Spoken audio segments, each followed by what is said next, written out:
Good afternoon and namaste to everyone present. Let me express my heartfelt thanks to the organizers, Bhalenduji, who's chairing this session, and Vibhati, and of course, Pujya Swamiji from Aurobindo Ashram, who's not here, but he's running the whole place, I don't know how, single-handedly. So, everything, as Bhalendu Bhai said, that I'm going to share will be in the light of what I have learned, how I have understood from Sri Aurobindo and the mother. And when Vibhati mentioned to me, invited me for the conference, and when I read through the various themes, I said to myself, okay, I'm not a science person. I studied science only till 10th grade. But I want to bring the other aspect of science, which is the social science.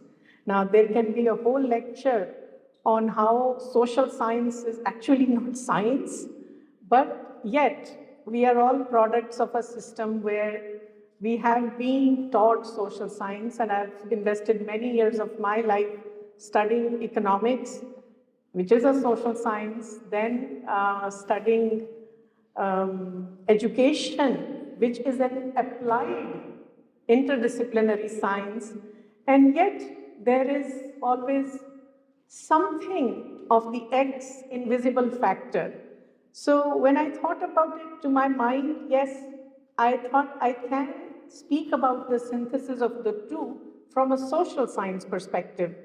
And incidentally, this semester, I'm also teaching a course at Pondicherry University on Sri Aurobindo's social philosophy, which is a challenge of its own kind, because how do you bring the deep social, philosophical, integral vision of not just Sri Aurobindo as a social scientist or as a sociologist is not interested in today's society only, though that is also of his interest, but the society of the future. So that's where I think the synthesis of social science and spirituality comes beautifully in Sri Aurobindo's integral vision as a philosopher, as a social philosopher. And he is one of the very few social philosophers or philosophers in general, though Sri Aurobindo himself would never identify himself as a philosopher, yet if we were to call him as that, he's probably one of the few, maybe two or three that you can count, whose concern is not only individual elevation or individual upliftment or the evolution of consciousness in an individual, but also in society. So it's no wonder that Sri Aurobindo Chair of Integral Studies and a center that Vibhati runs, inspired by Sri Aurobindo's and Mother's view of wellness, and Auro Valley, an institution about Sri Aurobindo's teaching and the Mother, coming together to speak of all these three things together: science, spirituality, and the future society, or the welfare of the society, because through that only the future society will be built. So what I would like to focus on is just 2-3 main points in the interest of time and to keep the discussion a little focused. And I was very pleased that this morning Indrani Ji, Dr. Indrani Sanyal, brought in the human cycle, which is the key philosophical book of Sri Aurobindo, which speaks of his social philosophy. And few things that she brought out, and since we didn't have time, she couldn't go deeper into. Maybe at some point, those of us who are interested can gather around her and go deeper into understanding that. And then also another interesting word that Sharad Bhai brought in his plenary talk, the Renaissance. And incidentally, I edit a journal called Renaissance for Sri Aurobindo Society. But the whole point of that journal is to look at that word also to go beyond reason. While the European Renaissance was about reason, the victory of reason over faith, the Indian Renaissance that Sri Aurobindo spent so many years talking about has to be a Renaissance in the light of the spiritual wealth that India has to offer, not for only herself, but for the world. Because India, as Sri Aurobindo kept on reminding over and over, exists for the welfare, upliftment of the world. So, in that light, the reason and faith, how the two came together, and what does science, which is a product of the reason, as Sharad Bhai pointed out so beautifully in the morning, how do the two come together? And this morning, as I was listening to them, first to Indrani Di and to Sharad Bhai, this is a Pondicherry habit. It's a Di and a Bhai or a Da rather than, with their titles and all that. Because that's what, we are all children of the mother or aspiring children of the mother. So it just comes from the heart like that. Yes, yes. So in a way, because it is, that has been kind of like, going into us, that collectively, we have to grow collectively. So, and then one Mahavakya of Sri Aurobindo came to my mind this morning. And this could be like a little sleep test, especially for the students, because all the scholars in the front know this. But those of you who have not read anything of Sri Aurobindo, this could be one Mahavakya to take from here. Something Sri Aurobindo said, I'm keeping it fill in the blanks, is the master key of Indian mind. Anybody from the students, what do you think that fill in the blank is, that word? Something which is supposed to be the master key of Indian mind. See, we are talking of science, reason, mind, but there is something that is master key of the Indian mind. Anybody would like to take a guess from the students? Yes. Spirituality. So in one sentence, Sri Aurobindo has given the answer. Mind, we think of mind, we think of reason, we think of science. How does this mind, especially the Indian mind, now I'll just speak in a minute about what he means by the Indian mind, or what I have come to understand from Sri Aurobindo's works as to what is the Indian mind. How does this mind get activated? What is the master key? Is spirituality. So, in this one sentence itself, we do not find any antagonism between the two. And I must again express my gratitude to Sharad Bhai to really articulate that so well this morning, how India never had any antagonism between science and spirituality. It is a concept that has come from a certain way of looking at reality. We think of West, we think of a geography. We speak of India, we speak of a geography. Indian mind, we speak of those born with a certain body that is Indian. No, India and West, in this sense at least, should be understood more as two approaches to understand reality, existence, life, world, where we are going in our life, what we are doing with our life. So an approach, a framework, a philosophical outlook, and an in-look, which looks at inner and outer not as two separate things, but as two expressions of the same truth, the same reality. That is an Indian mind. So for that, it is to activate that is spirituality. Now, so the whole discussion between whether the two are contradictory to each other, whether reason or faith work together or not work together, is a little, unusual for us who have grown up with a certain dharmic, integral view of life and existence.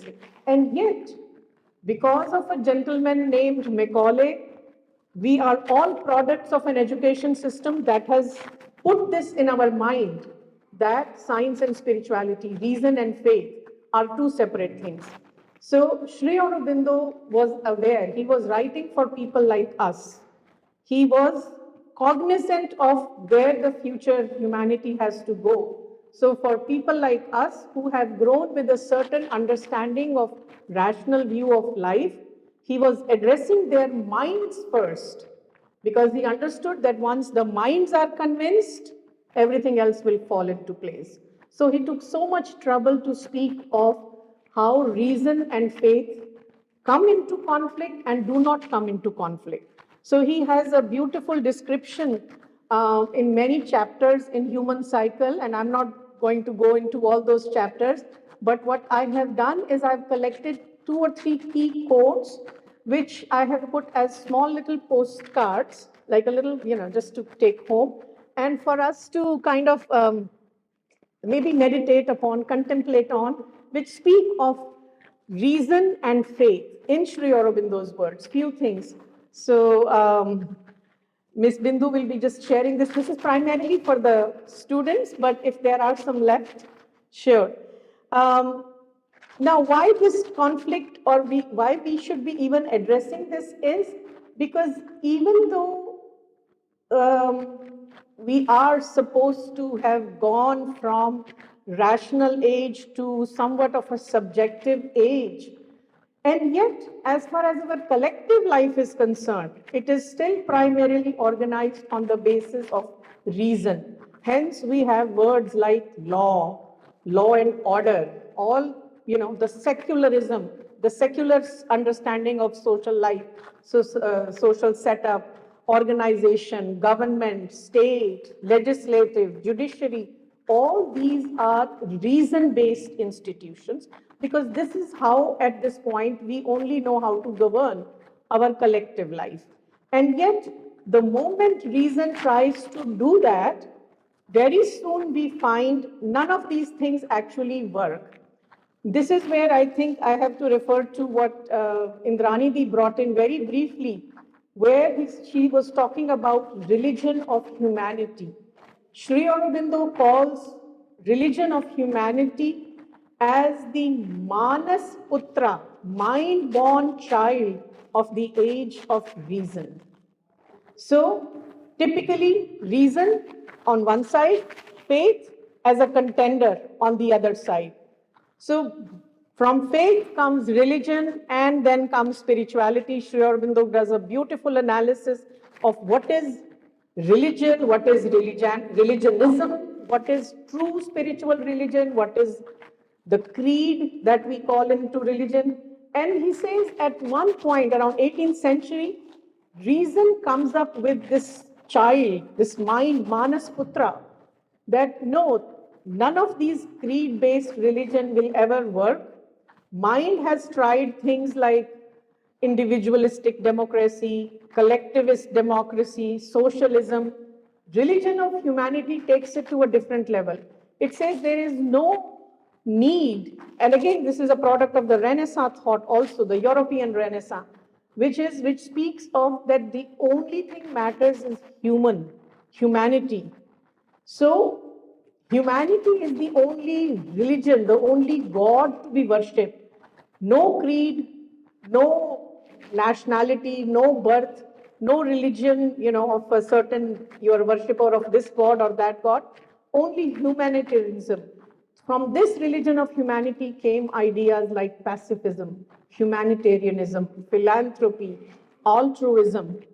And yet, we know all of them at some point fail. Our observation, our experience tells us, because there is a fundamental enemy that gets in, which is 3-letter word, but creates a havoc, ego.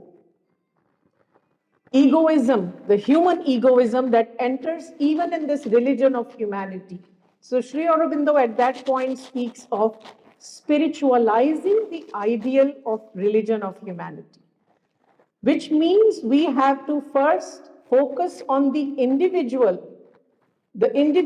journey within, and finding that what in Sri Aurobindo's mother's integral yoga is spoken of as that spark within, the divinity within, the psychic spark within, and let that be the leader of our march, so that I am beyond the isms of the ego, which is my vital egoism, my mental preference, my mental belief systems. My God is better than your God, my religion is better than your religion. Once we are beyond that, once the religion of humanity, which was a big step, after all, it came also as a result of the horrors of the First and the Second World War. It became it led to some good things. And Sri Aurobindo will say, yes, we take the gains that have come out as a result of this religion of humanity. One of the gains is, which is a gain in the mental outlook, that my life, I can grow in my life only when everyone else grows with me. Because history has proven again and again, cultures, civilization that grow while surrounded by somewhat of a semi-barbaric mental philosophical outlook cannot survive. India's own history speaks of that. So many civilizations which had attained great heights failed because they could not generalize the highest values of the culture. For that, this broadening of this idea of spiritual upliftment or spiritual approach to life is essential. There is another warning that Sri Aurobindo gives us here, where he sees there is also an error sometimes that gets into when we think of words like spirituality or even the true spiritual core of religion, when it becomes life denying, world shunning, which is something India has experienced and suffered deeply as a result of that, which is Baki to sab moh maya hai.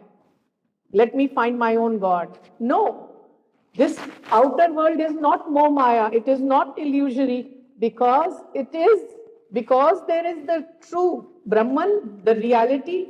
This is a projection of that reality. How can it be untrue? There is truth hidden at the core of this outer world, outer life.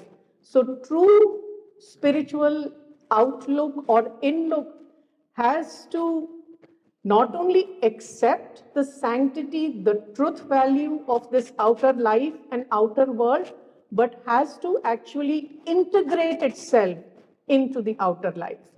That is how the ideal, the mind-born ideal of religion of humanity has to be spiritualized. But Sri Aurobindo, again, as we heard in the morning, doesn't even rest there. He'll take us to even that beyond, and both of you alluded to that a little bit, which is that beyond spiritualization of the ideal of humanity, religion of humanity, is the actual divinized humanity which has to be born. So, but we are not there yet. We are still struggling with the very nitty-gritty problems of this religion versus that religion. This is the truth of the life. So we can't deny that those problems, those shadows, those egoisms of collective life are not there. They are very much there. And that's why to be a part of a group which is trying to look at these things from a little higher perspective makes so much difference, to be a part of that.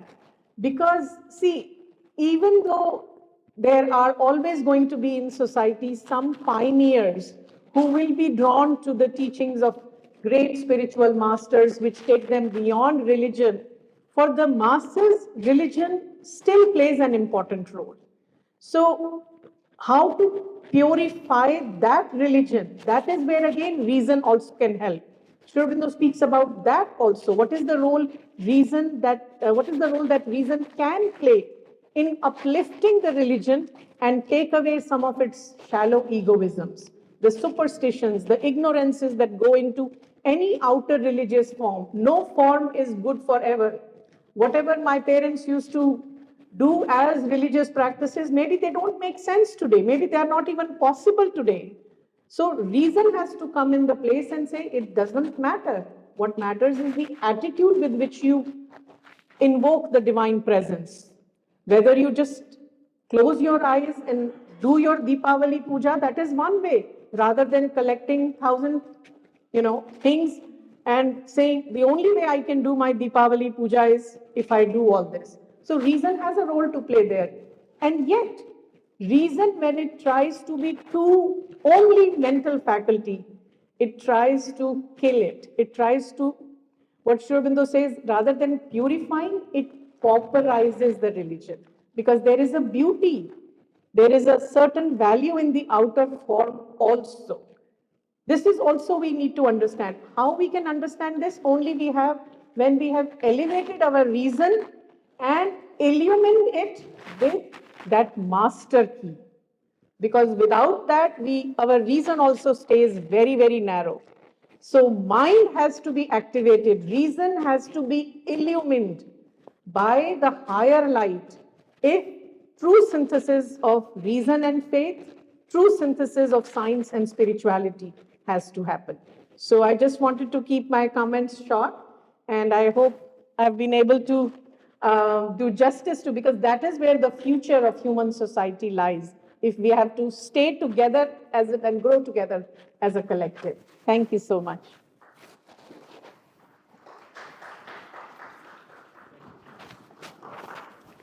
Any questions? Any comments? Organizers, fine.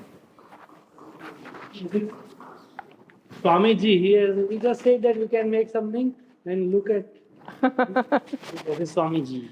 Thank you. Thank you. Thank you.